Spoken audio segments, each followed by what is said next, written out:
लोगों के बारे में सोचना ही छोड़ दो, चाहे वह अपने करीबी ही क्यों ना हो। खुद पर ध्यान दो, खुद के ऊपर काम करो, खुद को कैसे बदलना है, इस विषय पर हम आज एक आपको कहानी सुनाएंगे। तो चलिए शुरुआत करते हैं। बहुत समय पहले की बात है। एक बहुत ही बुद्धिमान सन्यासी एक जंगल के पास अपनी कुटिया बनाकर रहा करता था। जो भी उनके पास अपनी समस्या लेकर आता, वह बहुत ही बुद्धिमानी से उसकी समस्या का समाधान निकाल देते। एक दिन वह वहीं पास के ही एक गांव में भिक्षाटन के लिए गए। जब वो भिक्षा मांगकर वापस लौट रहे थे, तो रास्ते में उन्हें एक युवा व्यक्ति ने रोक लिया और कहा, मैंने सुना है कि आप किसी भी समस्या को बड़ी बुद्धिमानी से सुलझा देते हैं। हालांकि मुझे तो ज्यादा विश्वास नहीं कि आप मेरी इस जटिल समस्या को सुलझा पाएंगे, लेकिन मैंने लोगों से आपकी बुद्धिमानी के बहुत से किस्से सुन रखे हैं। इसलिए मैं आपसे एक बात जानना चाहता हूं कि हमें किसी भी काम में असफलता की घबराहट क्यों होती है, और हम अपने किसी भी लक्ष्य को असफलता के घबराहट के बिना कैसे प्राप्त कर सकते हैं। युवा व्यक्ति का यह प्रश्न सुन बौद्ध सन्यासी मुस्कुराए और बोले, मैं तुम्हारे इस प्रश्न का उत्तर जरूर दूंगा, और उसके बाद से तुम्हारी सारी घबराहट भी खत्म हो जाएगी। लेकिन उससे पहले तुम्हें मेरे साथ मेरी कुटिया तक चलना होगा। वह युवा लड़का उस सन्यासी की बुद्धिमत्ता को परखना चाहता था, इसीलिए वह कुटिया तक जाने के लिए तैयार हो गया। इसके बाद वह बौद्ध सन्यासी उस लड़के को अपने जंगल के पास बनी कुटिया में लेकर आए, लेकिन तब तक शाम हो चुकी थी, इसीलिए वह भोजन करके सो गए। अगले दिन जब वह उठे, तो बुद्धिमान सन्यासी ने उस लड़के से कहा, चलो आज मैं तुम्हें जंगल की सैर करा के लाता हूं। और वह दोनों जंगल की तरफ निकल पड़े। कुछ देर बाद बुद्धिमान सन्यासी ने उस लड़के को एक गुफा दिखाई और कहा, चलो मैं तुम्हें उस गुफा की सैर कराता हूं। लड़के ने कहा, हाँ चलिए, मुझे भी जंगल की गुफा देखने की काफी दिनों से इच्छा थी। इसके बाद वे दोनों गुफा के अंदर चले गए। गुफा के अंदर काफी अंधेरा था, लेकिन थोड़ी देर बाद बौद्ध सन्यासी चुपके से गुफा से बाहर निकल आए और उस गुफा के द्वार को बाहर से बंद कर दिया। उस लड़के ने गुफा के भीतर से बहुत आवाज दी कि मुनिवर कहाँ हैं आप, कहाँ चले गए, मुझे जवाब क्यों नहीं दे रहे। लेकिन बहुत देर तक कोई जवाब न मिलने के बाद वह घबरा गया और घबराकर गुफा के द्वार की तरफ भागा। जैसे ही वह गुफा की प्रवेश द्वार पर पहुंचा, वह हैरान रह गया। यह क्या, यहां तो किसी ने गुफा के द्वार को बाहर से बंद कर दिया है। अब मैं बाहर कैसे निकलूंगा। अब वह अकेले अकेले उस अंधेरी गुफा में काफी भयभीत और परेशान हो गया। वह सोचने लगा कि कहीं उस सन्यासी ने उसे मारने की योजना तो नहीं बनाई थी। अब वह गुफा में इधर उधर घूमकर बाहर निकलने का रास्ता ढूंढने लगा।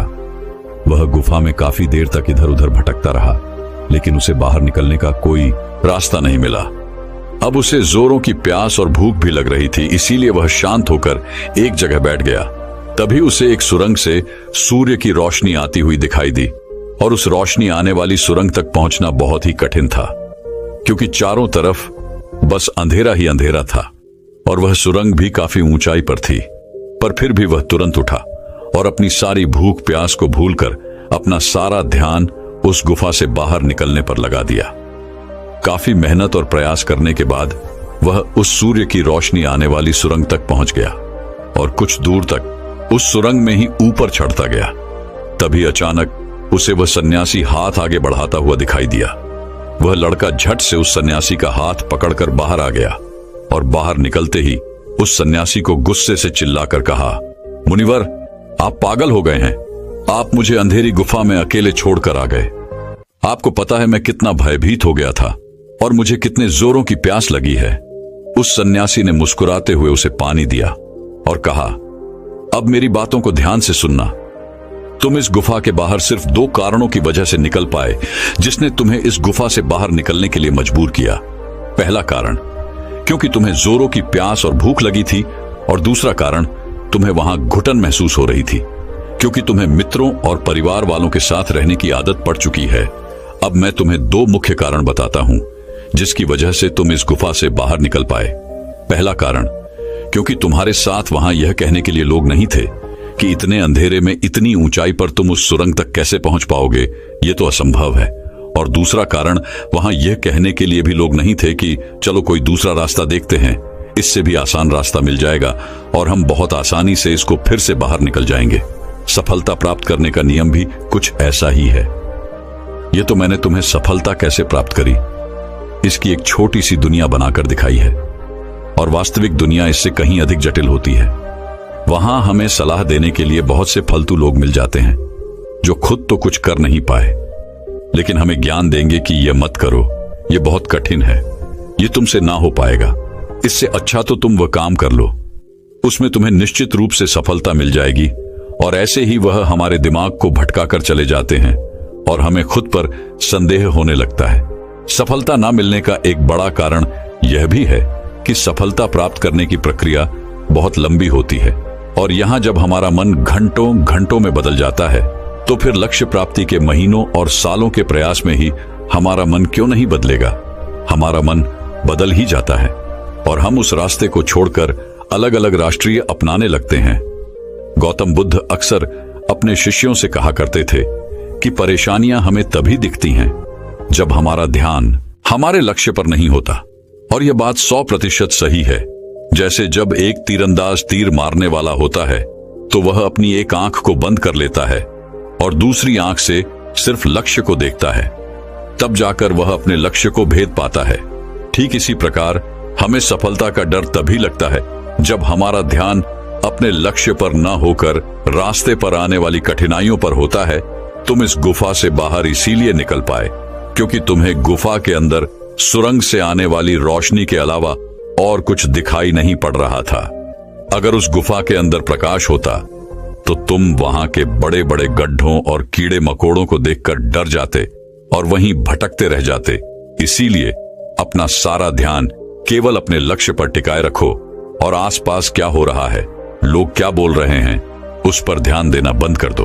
तुम्हारे मित्र और रिश्तेदार क्या कर रहे हैं, उन्हें सफलता मिली कि नहीं, ये सब देखना बंद कर दो और केवल खुद के काम पर ध्यान दो। फिर देखना कि जब तुम्हारा समय आएगा तो लोग खड़े होकर तुम्हारे लिए तालियां बजाएंगे। और इतना कहकर वह बुद्धिमान सन्यासी मौन हो गए।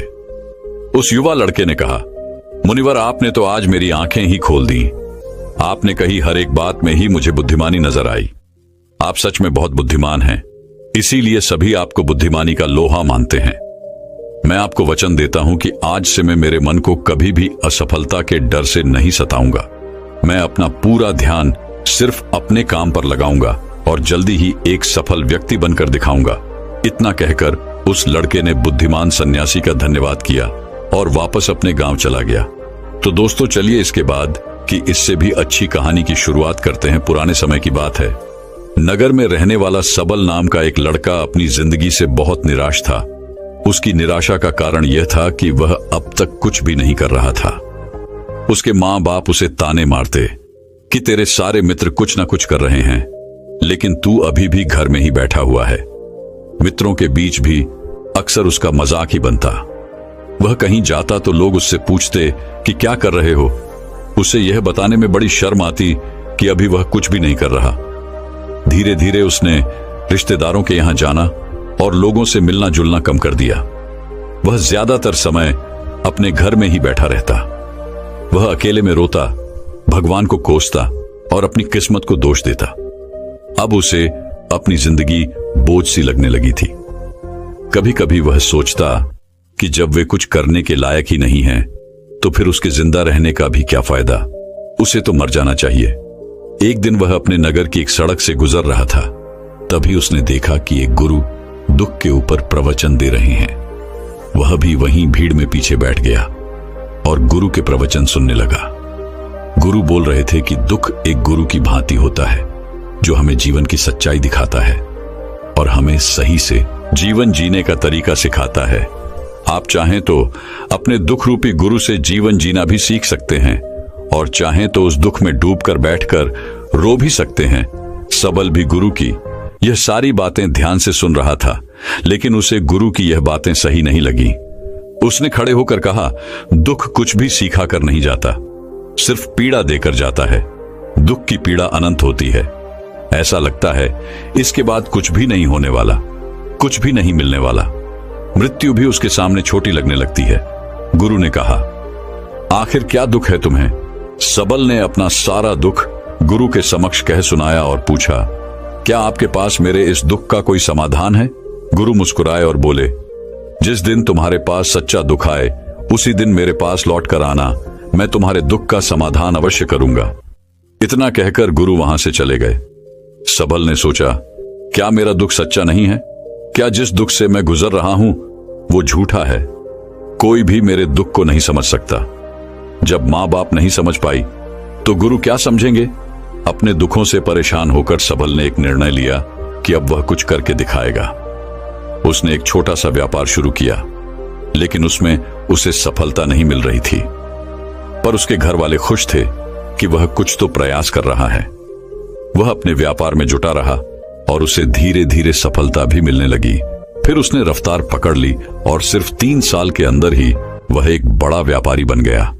अब सबल के चारों तरफ ऐसे बहुत से लोग थे जो उसकी चिंता करते थे, उसे पसंद करते थे, उसके काम की प्रशंसा करते थे।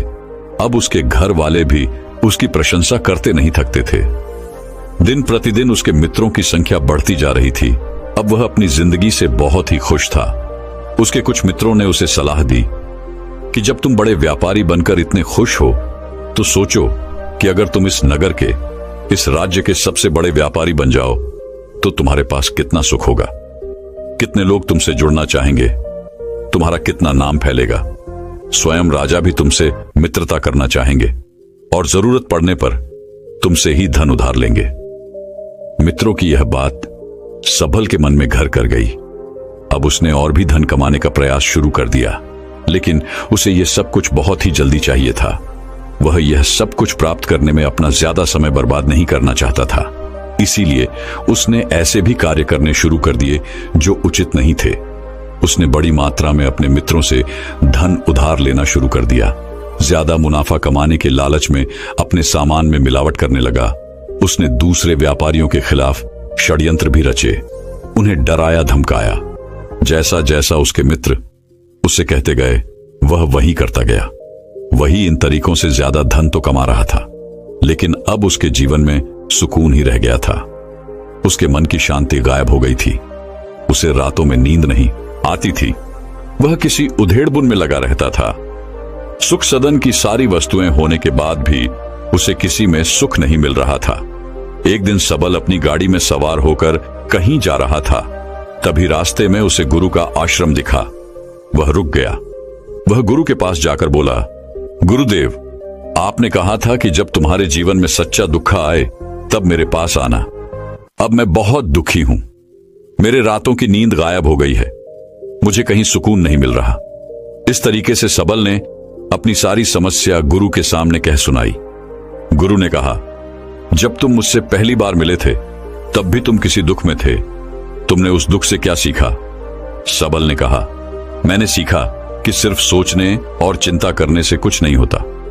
अपनी सोच को सच करने के लिए कर्म करना पड़ता है, और सिर्फ कर्म करने से भी कुछ नहीं होता। अपने कर्म को अंतिम पड़ाव तक ले जाना भी आवश्यक होता है। चाहे रास्ते में कितनी ही मुश्किलें आए, मन कितना ही निराश हो, कितना ही लगे कि अब आगे कुछ भी नहीं होने वाला, तब भी यह मानकर चलो कि मैं जो भी कर रहा हूं उसमें सफल अवश्य होऊंगा। लोग सिर्फ सफल व्यक्ति को ही सम्मान देते हैं। फिर चाहे कोई कितना ही अच्छा क्यों ना हो, वह लोगों की नजरों में बोझ ही होता है। यह सब सुन गुरु मुस्कुराए और बोले, यह असली दुख नहीं है। जब तुम्हारे जीवन में असली दुख आए तब मेरे पास आना, मैं उसका समाधान अवश्य करूंगा। सबल ने जाते समय गुरु को सोने के सिक्कों से भरा एक घड़ा भेंट किया। घड़ा देखकर गुरु ने कहा, यह मेरे किसी काम का नहीं, इसे उस पेड़ के नीचे गड्ढा खोदकर दफना दो। सबल ने गुरु के कहे अनुसार घड़े को पेड़ के नीचे दफना दिया और वहां से चला गया। कुछ दिनों तक तो व्यापार अच्छी तरक्की कर रहा था, लेकिन गलत व्यापार की वजह से ही धीरे धीरे उस व्यापार में घाटा होने लगा। उसकी सारी धन संपदा धीरे धीरे खत्म होने लगी और एक दिन ऐसा आया जब उसके पास कुछ भी नहीं बचा और वह कर्जे से भर चुका था। लेकिन वह निश्चिंत था क्योंकि उसने सारा कर्ज अपने मित्रों से ही लिया था। वह सोचता था कि उसके मित्र बुरे समय में उसका साथ देंगे, लेकिन ऐसा कुछ भी नहीं हुआ। बुरा समय आते ही मित्रों ने ही सबसे पहले अपना उधार मांगना शुरू किया और उधार वापस न करने पर जान से मारने की धमकी भी दी। उसके शुभ चिंतक, उसे चाहने वाले सब उससे दूर हो गए। उसके वो मित्र जो उसके साथ मौज मस्ती किया करते थे, अब उससे दूर भागने लगे। उसके परिवार वाले उसे उसकी गलतियां और कमियां गिनाने लगे। उसकी सारी संपत्ति नीलाम हो गई और उसके पास कुछ भी नहीं बचा। उसने अपने पिता से सहायता मांगी तो पिता ने कहा, मेरे पास यह थोड़ी सी ही संपत्ति है, अगर मैं यह भी तुम्हें दे दूंगा तो तुम्हारी मां को कहां रखूंगा? यह संपत्ति ही हमारा आखिरी सहारा है। सबल के भीतर बहुत गहरा दुख था। उसके आसपास ऐसा कोई भी नहीं था जो उसके दुख को समझ सके, उसे संभाल सके। लोगों से मिले इस धोखे और विश्वासघात की वजह से ही वह अंदर तक टूट गया। उसे लगने लगा, अब जीने का क्या मतलब? अब तो मृत्यु ही एकमात्र सहारा है। वह आत्महत्या करने एक पहाड़ी की तरफ जा रहा था कि तभी उसे याद आया, गुरु ने कहा था, जब तुम्हारे जीवन में असली दुख आए तब मेरे पास आना। सबल गुरु के पास गया और अपना सारा दुख कह सुनाया। वह आंखों में आंसू भरकर बोला, मेरे इस दुख का समाधान कीजिए गुरुदेव। गुरु ने कहा, जब तुम्हारे जीवन में असली दुख आए तब मेरे पास आना, मैं उसका समाधान अवश्य करूंगा। सबल ने कहा, अभी जो मेरे जीवन में घट रहा है वह दुख नहीं है। आखिर असली दुख होता क्या है गुरुदेव? गुरु ने कहा, सबसे पहले तुम यह बताओ कि तुमने अपने इस दुख से क्या सीखा? सबल ने कहा, मैंने सीखा कि जो लोग हमारी सफलता, हमारी तरक्की की वजह से हमारे जीवन में आए हैं, वह हमें धोखा अवश्य देंगे, क्योंकि वह बुरे समय में हमारे साथ खड़े नहीं होंगे। वह केवल अच्छे समय में हमारा फायदा उठाएंगे और बुरे समय में छोड़कर चले जाएंगे। भरोसा केवल उन्हीं लोगों पर करना चाहिए जो हमारे बुरे समय में, असफलता के समय में हमारे साथ खड़े रहते हैं। लेकिन ऐसे लोग बहुत ही कम होते हैं, पर जिसके पास होते हैं उन्हें उनकी कद्र करनी चाहिए, उनका अपमान नहीं करना चाहिए। मैंने यह भी सीखा कि कभी किसी के खिलाफ षड्यंत्र नहीं करना चाहिए। ईमानदारी और धैर्य के साथ अपना काम करना चाहिए और कभी लालच नहीं करनी चाहिए। अपना सारा दुख और अनुभव बताने के बाद सबल आंखों में आंसू भरकर गुरु के सामने बैठा रहा। थोड़ी देर बाद गुरु उठे और उस पेड़ के नीचे गड्ढा खोदकर वह घड़ा बाहर निकाला जो सोने के सिक्कों से भरा हुआ था और उस सबल को दे दिया और कहा, जब तुम्हारे जीवन में असली दुख आए तब मेरे पास आना। सबल ने गुरु को धन्यवाद दिया और उन्हें प्रणाम कर वहां से चला गया। उसने उस घड़े से एक छोटा व्यापार शुरू किया और वह एक छोटा व्यापारी बनकर भी खुश था। उसने पूरी लगन और ईमानदारी से व्यापार किया। देखते ही देखते वह अपने नगर का फिर एक बड़ा व्यापारी बन गया। उसका जीवन खुशियों और सुविधाओं से भर गया। लेकिन कोई कितना भी अच्छा हो, कितना भी अच्छा काम करे, दान करे, लोगों की मदद करे, लेकिन जीवन में दुख तो आता ही है। तो सबल के जीवन में भी दुख आया। उसके माता पिता एक ही दिन में मृत्यु को प्राप्त हो गए। सबल अपने माता पिता से बहुत प्रेम करता था, इसलिए उसे उनकी मृत्यु से बहुत गहरा आघात पहुंचा। वह उन दोनों के पार्थिव शरीर को शमशान घाट ले गया, जहां उनकी अंतिम क्रिया की गई। वहां उसने अपने माता पिता के शरीर को जलते हुए देखा तो उसका मन बेचैन हो गया। उसके अंदर बहुत से प्रश्न उठने लगे। वह घर वापस आया तो उसने अपने माता पिता के घर और संपत्ति को देखा, जिसके लिए उसके पिता हमेशा लड़ते रहते थे। आज वो लावारिस पड़ी है।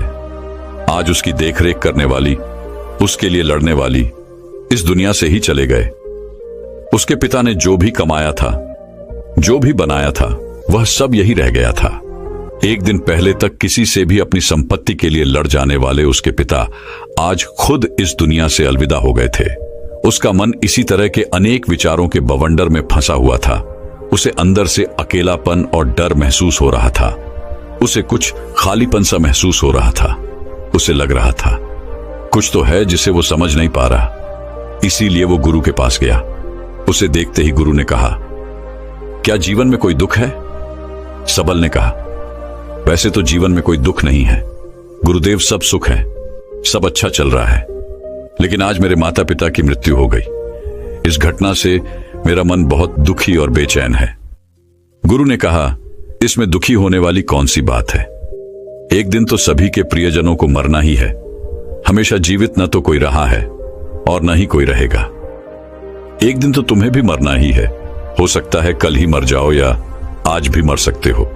सबल ने कहा, यह आप क्या कह रहे हैं गुरुदेव कि मैं भी मर जाऊंगा? पर मैं तो अभी जवान हूं।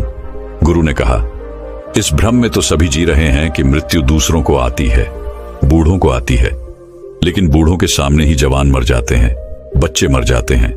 मृत्यु का किसी की उम्र से कोई संबंध नहीं, यह तो सबको अपना शिकार बना लेती है। गुरु की यह बातें सबल के मन में घर कर गई और वह चुपचाप वहां से चला गया। लेकिन उसका मन अभी बेचैन था, अब भी अशांत था। वह कुछ खालीपन सा महसूस कर रहा था। वह पूरे दिन अपने बारे में ही सोचता रहता कि वह कौन है, इस दुनिया में क्यों आया है, क्या सिर्फ चीजों का प्रयोग करना और मरना ही जीवन का लक्ष्य है। ऐसे ही बहुत से प्रश्न उसके मन में लगातार उठ रहे थे, लेकिन उसे अपने किसी भी प्रश्न का उत्तर नहीं मिल पा रहा था और उसका दुख दिन प्रतिदिन बढ़ता जा रहा था।